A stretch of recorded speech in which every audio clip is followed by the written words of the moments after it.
2024 లేదా 25లో డిగ్రీ లేదా బీటెక్ చదివారా? సాఫ్ట్వేర్ జాబ్ కోసం ఎదురు చూస్తున్నారా? అయితే కోడ్ జ్ఞాన్ 100 డేస్ కోర్సులో చేరండి, జాబ్ సాధించండి. హలో శశికాంత్ గారు.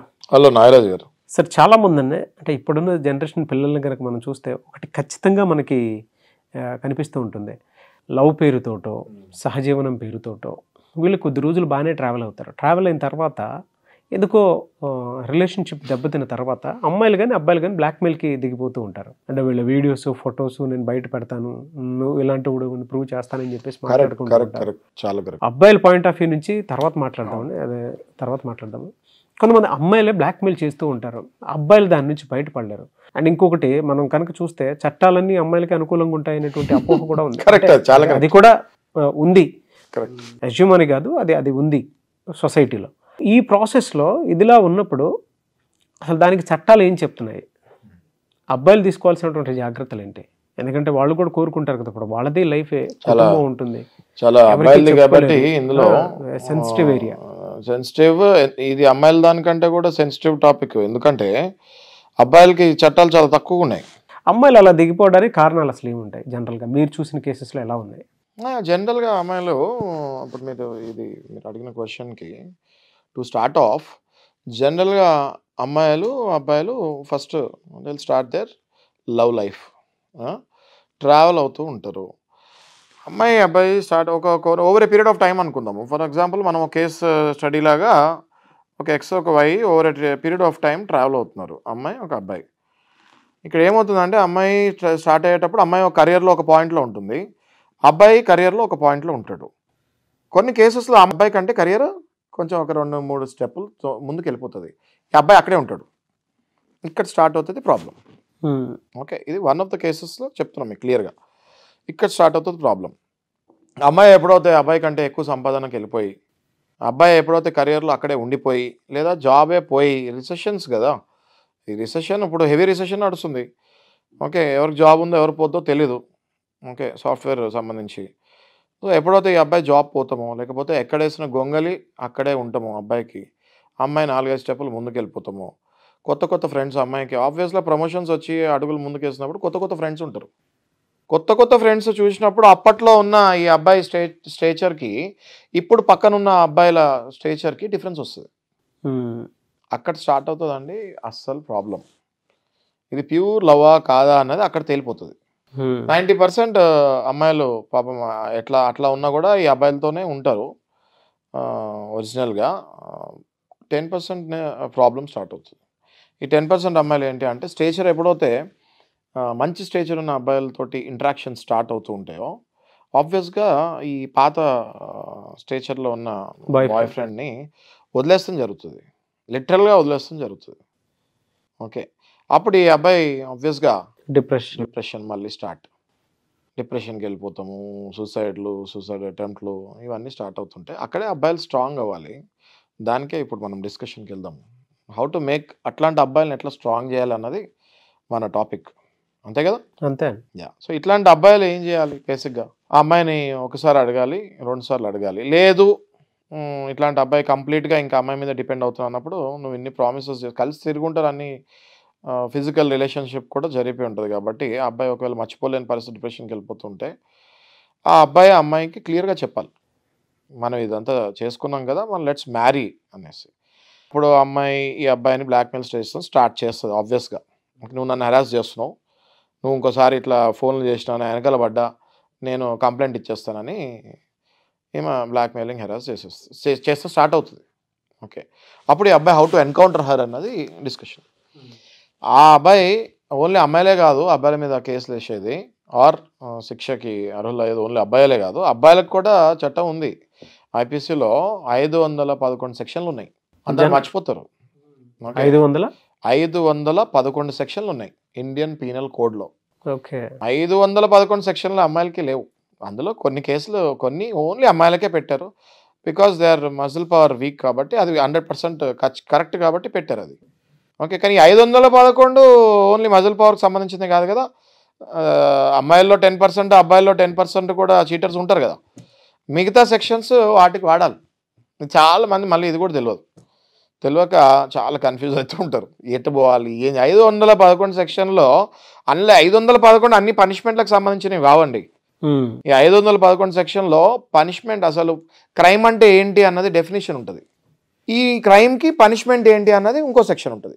ఎలా సార్ అంటే అమ్మాయిలు అసలు ఏ విధంగా బ్లాక్మెయిల్ చేస్తారు, ఎలా చేస్తారు? అమ్మాయిలు ఆబ్వియస్గా పోలీస్ అదే ఈ చట్టం ప్రకారంగానే బ్లాక్మెయిల్ చేస్తారు. నువ్వు నన్ను హెరాస్ చేస్తే హెరాస్మెంట్ కేసు వేస్తా, మోడెస్టీ. ఓకే, అంటే ఈ అమ్మాయిలకి 354 సెక్షన్ ఉంటుంది. ఓకే, హెరాస్మెంట్ సెక్షువల్ హెరాస్మెంట్ కింద అవుట్ రేజింగ్ ఆఫ్ మోడెస్టీ అని ఆ సెక్షన్ కింద నేను చేస్తా అంటే ఆ లోపు వాళ్ళు వెరిఫై చేసుకుంటారు లాయర్స్ తోటి. అమ్మాయిలు గ్యారంటీగా ఇట్లా చేస్తున్నారా అండి అంటే లాయర్స్కి కూడా వీళ్ళు నిజాలు చెప్పరు. ఒక అబ్బాయిని మోసం చేయాలనుకుంటే లాయర్స్ కూడా వీళ్ళు నిజాలు చెప్పరు. ఇలాంటి అమ్మాయిలు ఏం చెప్తారు, వీళ్ళు సింపుల్ గా లాయర్ దగ్గరికి వచ్చి, ఇప్పుడు నేనే ఉన్నా, నా దగ్గరికి ఒక అమ్మాయి వచ్చి, సార్ నా వెనకాల ఈ అబ్బాయి పడుతున్నాడు సార్, రోజు టార్చర్ పెడుతున్నాడు, ఎక్కడికి వెళ్తే అక్కడ స్టాకింగ్ అని ఇంకో సెక్షన్ ఉంటుంది. మళ్ళీ ఎక్కడికి వెళ్తే అక్కడ నా వెనకాల వస్తున్నాడు, ఎక్కడ పడితే అక్కడ నన్ను ఫోన్ నెంబర్ ఎక్కడి నుంచో తీసుకున్నాడు, హెరాస్ చేస్తున్నాడు అని నాకు చెప్పేస్తారు. నేనేమనుకుంటా, కరెక్టే ఈ అమ్మాయి వెనకాల అబ్బాయి పడుతున్నాడు అనుకుంటాం. ఇంతకుముందు పాస్ట్ స్టోరీ చెప్పదు ఈ అమ్మాయి నాకు, అర్థమైంది కదా. ఆబ్వియస్గా మరి యాజ్ ఎ అడ్వకేట్ నేను చెప్తా కదా అమ్మాయికి, ఈ సెక్షన్లో అమ్మ అట్రాక్ట్ అయితే ఆ అబ్బాయితోటి మాట్లాడమంటే మాట్లాడతా నేను, లేకపోతే నువ్వు పోలీస్ కంప్లైంట్ ఇచ్చేసా అని చెప్తాను. ఆ నాలెడ్జ్ తీసుకొని అమ్మాయి వెళ్ళిపోద్ది, మళ్ళీ రాదు ఆ లాయర్ దగ్గరికి. మళ్ళీ ఆ లాయర్ దగ్గర జీవితంలో రాదు అమ్మాయి. ఆ అమ్మాయి నాలెడ్జ్ తీసుకొని వెళ్ళిపోయి ఆ అబ్బాయికి ఫోన్ చేసి ఎడ్యుకేట్ చేస్తుంది, లీగల్ ఎడ్యుకేషన్ చేస్తుంది. ఇదిగో ఈ సెక్షన్ కింద వేస్తా, ఇట్లా చేస్తే ఇన్నేళ్ళు లోపలికి వెళ్తావు నువ్వు, నీ కెరియర్ పోతుంది, నీ ఆఫీస్లో నీ జాబ్ కూడా పోతుంది, ఉన్న జాబ్ కూడా పోతుంది నీకు, ఆల్రెడీ నీకు ప్రమోషన్ లేవు పాడలేవు, ఉన్న జాబ్ కూడా పోతుంది, నువ్వు రోడ్డు మీద పడతావు. ఇంకా నన్ను గనక ఏమైనా అడ్డొచ్చినా నేను వెళ్ళే దారిలో ఈ సెక్షన్లు అన్నీ నీ మీద అప్లికబుల్ అవుతాయి అని చెప్పి ఆ అబ్బాయిని బ్లాక్మెయిల్ చేస్తాం స్టార్ట్ చేస్తుంది. ఓకే, ఈ అబ్బాయి అప్పుడు చేయాల్సింది ఏంటంటే ఆల్రెడీ ఉల్టా నష్టపరిహారం కూడా అడుగుతారు. ఉల్టా నష్టపరిహారం కొంతమంది అడిగే వాళ్ళు ఉంటారు, కొంతమంది ఇక్కడ వదిలేస్తే బాగుండు, ఆల్రెడీ ఇంకో మంచి స్టేచర్లో ఉన్న అబ్బాయి దొరికాడు కదా అన్నట్టు కొంతమంది ఉంటారు. ఓకే, కొంతమంది అది వేరే టైప్ ఆఫ్ కేసెస్ అండి. అది అబ్బాయి బిగ్ షాట్ అయి ఉండాలి, వాడి దగ్గర అది హనీ ట్రాప్ కింద, అది వేరే, అది మనం ఒక ఎపిసోడ్ చేద్దాం. అది హనీ ట్రాప్ కింద అది మంచి ఎపిసోడ్, అది చేద్దాం. అది త్రూ ఎక్స్‌ప్లాయిటేషన్ అయ్యేది, అది ప్రాపర్. అంటే ఇక అమ్మాయిలు ఓన్లీ హనీ ట్రాప్ కిందనే తీసుకెళ్తారు అబ్బాయిని, వాటి మీద రేప్ కేసులు వేసిన సిచ్యువేషన్స్ చాలా ఉన్నాయి. అదేంటి, ఆ షాక్లో ఉంటాడు అబ్బాయి, రేప్ కేసు ఏంటని. అంటే ఇది ఆల్రెడీ ఫుల్ మెంటల్గా ప్రిపేర్ అయ్యి వెళ్ళిన స్టోరీ, అది వాడికి అర్థం కాదు లాస్ట్ వరకు. అది సపరేట్ సబ్జెక్ట్ అండి. Okay, will discuss that. But coming up to this thing, ఎప్పుడైతే అబ్బాయిని మోసం చేసి అమ్మాయి ముందుకి అడుగులేసి వెళ్ళిపోతూ ఉంటుందో, రెండు ఆప్షన్స్ అండి ఏది అబ్బాయిలకి. ఒకటి, మర్చిపోయి వదిలేసి నీ లైఫ్లో నువ్వు ముందుకు వెళ్ళిపోవాలి. ఒకటి, నువ్వు మోసపోయావు, నిన్ను బ్లాక్మెయిల్ చేస్తుంది. ఎందుకంటే కలిసి తిరిగిన ఫొటోస్ ఉంటాయి, ఈ అమ్మాయి వెళ్ళి కంప్లైంట్ ఇచ్చినా ఆ కంప్లైంట్ నిలబడదు అన్నది అబ్బాయి తెలుసుకోవాలి. ఏం కంప్లైంట్ ఇస్తుంది ఈ అమ్మాయి వెళ్ళి పోలీస్ స్టేషన్లో, అసలు ఈ అబ్బాయి నా వెనకాల పడుతున్నాడు అనేది. అంటే పోలీసు వాళ్ళు కూడా ఫస్ట్ కరెక్టే అనుకుంటారు. ఇప్పుడు నాలాగా నేను ఫస్ట్ కరెక్టే ఎట్లా అనుకుంటా, వాళ్ళు కరెక్టే అనుకుంటారు. పిలుస్తారు అబ్బాయిని, బాబు నీ మీద కంప్లైంట్ వచ్చింది రా పోలీస్ స్టేషన్ రా అని. వాడు వెళ్తాడు. వాడు వెళ్ళే ముందు మంచోడు అయి ఉంటే, ఒకవేళ అన్ని నిజాలే అన్నీ అంటే కరెక్ట్గా ఉండుంటే ఆయన వైపు నుంచి అబ్బాయి ఒరిజినల్గా ప్రేమించి ఉంటే, మోసపోయి ఉంటే, డబ్బులు కూడా చాలా ఖర్చు పెట్టుంటే, నిజంగానే మానసికంగా కొంతమంది మానసికంగా మోసపోయిన వాళ్ళు వదలరండి. వాళ్ళ అమ్మాయి లేకపోతే బతకలేను అన్నట్టు ఉంటారు. అట్లాంటి వాళ్ళు చితికిపోతారు బాగా. అట్లాంటి వాళ్ళు ఏం చేయాలి అన్నది మనం డిస్కస్ చేద్దాం. వాళ్ళు పోలీస్ స్టేషన్కి వెళ్ళే ముందు ఒక లాయర్ని వాళ్ళు కలవాలి. ఇప్పుడు ఈ అమ్మాయి లాయర్ని కలిసి కదా తెలివి పెంచుకుంది, మరి ఈ అబ్బాయి కూడా తెలివి పెంచుకోవాలి కదా, లాయర్ దగ్గరికి వెళ్ళాలి. వెళ్ళి అండి ఇట్లా మరి ఈ సెక్షన్లు ఉన్నాయండి నా మీద వేస్తా అంటుంది, పోలీసు వాళ్ళు ఫోన్ చేశారు, నన్ను రమ్మంటున్నారు, 11:30 కల్లా రమ్మంటున్నారు, 10:30 కల్లా రమ్మంటున్నారు, రాకపోతే మేమే వస్తామంటున్నారు, భయపడిస్తున్నారు పోలీసు వాళ్ళు. అసలు నాకేం అర్థం అవ్వట్లేదు సార్, నిన్నటి వరకు నార్మల్గా ఉండేవాడిని, సడన్గా పోలీసులు ఫోన్ల మీద ఫోన్లు చేస్తుంటే నాకు ఉక్కిరి బిక్కిరి అయ్యే వచ్చా అనేటోళ్ళు వస్తారు నా దగ్గరికి. మనం వాళ్ళకి ధైర్యం చెప్తాము. పోలీసు వాళ్ళకి తెలియదు కదా ఆ అమ్మాయి ఏం చెప్పిందో, అది నమ్మి పిలుస్తున్నారు. నువ్వు వెళ్ళి నీకేం జరిగింది, వాస్తవంగా ఎన్నేళ్ళ నుంచి రిలేషన్స్ ఉన్నావు, అన్నీ తిరిగిన ఫోటోలు ఇవన్నీ ఉంటాయి కదా, వాళ్ళకి చూపించి సార్ ఇది పరిస్థితి సార్, నేను మోసం చేయలేదు, మేమిద్దరం కలిసి తిరిగాం, మేమిద్దరం వి వేర్ ఇన్ ఏ రిలేషన్. ఇప్పుడు లివ్ ఇన్ రిలేషన్ ఇప్పుడు అందులో లీగల్ అయింది కదా, వి వేర్ ఇన్ ఏ రిలేషన్. ఏ రకంగా మీరు ఈ సెక్షన్స్ సార్ ప్లీజ్ సార్ అని చెప్పి అడగాలి. అడిగితే ఆబ్వియస్గా పోలీసు వాళ్ళని పంపించేస్తారు వెనక్కి. సెక్షన్స్ కంప్లైంట్ యాక్సెప్ట్ చేయరు అమ్మాయిది.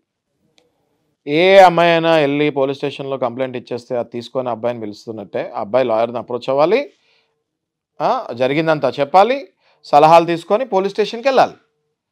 వెళ్ళి పోలీస్తో మాట్లాడాలి. పోలీస్ వాళ్ళు కూడా ప్రతిదానికి అన్యాయం చేయరండి. వాళ్ళు పొద్దున్న నుంచి రాంగ్ కేసులు బుక్ చేస్తానికి లేరు పోలీసు వాళ్ళు. వాళ్ళకి హెడ్డేక్ అది కదా. ఇరువైపులా తెలుసుకొని ఎఫ్ఐఆర్కి వెళ్ళాలి. అలా 100 కంప్లైంట్లు వస్తే 10, 5 ఎఫ్ఐఆర్లు అవుతాయి. మరి ఎలా అండి, అంటే ఇన్ని చేసి బ్లాక్మెయిల్ చేసి వెళ్తూ ఉంటే వీళ్ళ మీద ఎటువంటి కేసెస్ పడతాయి జనరల్గా? 380 సేమ్ అండి. 384 ఐపీసీ సబ్జెక్ట్ టు కరెక్షన్. 384 ప్రకారం బ్లాక్మెయిలింగ్ వేసేయచ్చు, చీటింగ్ వేయచ్చు, అమ్మాయి మీద చీటింగ్ వేయచ్చు, బ్రీచ్ ఆఫ్ ట్రస్ట్ వేయచ్చు, బ్లాక్మెయిలింగ్ వేయచ్చు. ఈ 3 చాలు అమ్మాయికి. ఈ 3 సెక్షన్స్ చాలు. వాళ్ళ ఆఫీస్లో ఏదైతే నేను అభివృద్ధి చెందా, ఇంకా వీడితో నాకు పని ఏంటి అనుకునే వాళ్ళకి నువ్వు ఏం అభివృద్ధి చెందావో ఈ సెక్షన్స్ వేస్తే తెలుస్తాయి. అర్థమైంది కదా. సో అమ్మాయిలైనా అబ్బాయిలైనా ఆనెస్ట్గా ఉండాలి రిలేషన్లో. అంత పుసుకున్న వేరే అబ్బాయి వచ్చాడనో లైఫ్లోకి అని వదిలేస్తే అది మీరు లీగల్ కాంప్లికేషన్స్లో పడతారు. మీరు ఆ అబ్బాయిని వదిలేయాలనుకున్నా నో ప్రాబ్లం. దానికి ఒక ప్రొసీజర్ ఉంటుంది.